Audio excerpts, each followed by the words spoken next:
அனைவருக்கும் வணக்கம். Saravana driving school. இந்த கட் ரோட்லேருந்து நிறையா வண்டி கட் ரோட்லேருந்து வர்றோம்லங்க மெயின் சாலைக்கு. கட் ரோட்லேருந்து மெயின் சாலைக்கு வரும் பொழுது வந்த வேகத்தில் நம்ம அப்படியே வந்து மெயின் சாலையில் ஒரு சிலர் வந்த வேகத்தில் ஏறி வர்றோம்.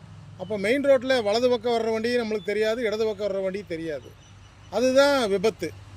அதனால் நம்ம கட் ரோட்லேருந்து வரும்போது நில் கவனி செல் என்ற விதியை கடைபிடிச்சி வந்தீங்கன்னா நாம் விபத்து இல்லாமல் நம்ம தமிழகத்தை உருவாக்கலாம். அதே மாதிரி வளைவில் முந்தாதே வாழ்க்கையில் முந்துங்கிறாங்க. ஒவ்வொரு வளைவிலையும் நீங்கள் ஆரன் அடித்து போங்க. வளைவில் போகும்பொழுது வெள்ளைக்கோட்டுக்கு இந்தலையே திருப்புங்க, ஏறி திருப்பாதீங்க. எதிர்பார்ப்போட வண்டி ஓட்டுங்க, எதுக்கால வண்டி வரும் அப்படின்னு நினச்சி போங்க. வளைவில் முடங்கி கிடந்தால் சிலந்தி கூட உன்னை சிறைபிடிக்கும், எழுந்து நடந்தால் எரிமலை கூட வழி கொடுக்கும். போதையில் பயணம், பாதையில் மரணம். சாலை பாதுகாப்பு, உயிர் பாதுகாப்பு. வாழ்க வளமுடன். நன்றி, வணக்கம்.